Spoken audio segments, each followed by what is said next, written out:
Ito po yung kalsada sa ibabaw na kagagawa lang. Napakaganda na ho ng ibabaw. May kuryente. Nandiyan po may ginagawang school. Hindi ko na po alam kung private school po ata yun. Kasi napakaganda. May church. Yun ang maganda ho dito. Mayroong overlooking view. Yan po yung dagat. Yung kulay blue na yan. Di ba yun yung ano? Ayun yung Dinahican. Ayun yung Pulilyo. Yun yung isla. Baluti. Hindi Baluti yun. Ano? Dinahican yun. Dito po tayo sa pinaka top ng barangay ng Tagumpay.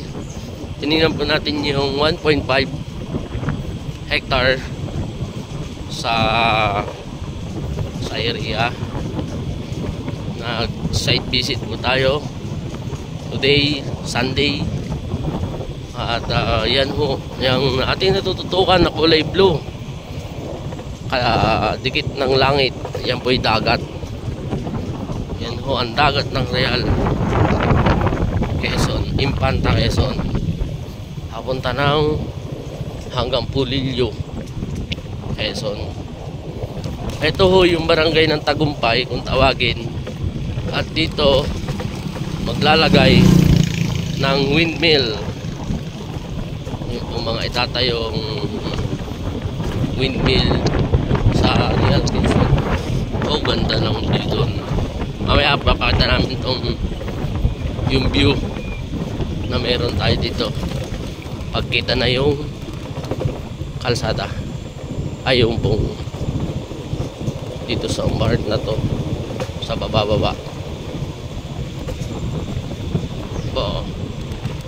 Baka mo ito cellphone at maganit. Kaya na. Naabi. Wala po sa unahan lang. Kita na. May nag-message kuya. Nasa Pinlock Falls na po kayo. Yun yan. Si babae.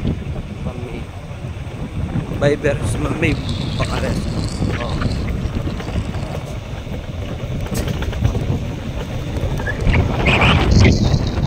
Yan. Yan po yan po yung dagat. Ito po yung kalsada. Ito yung dagat.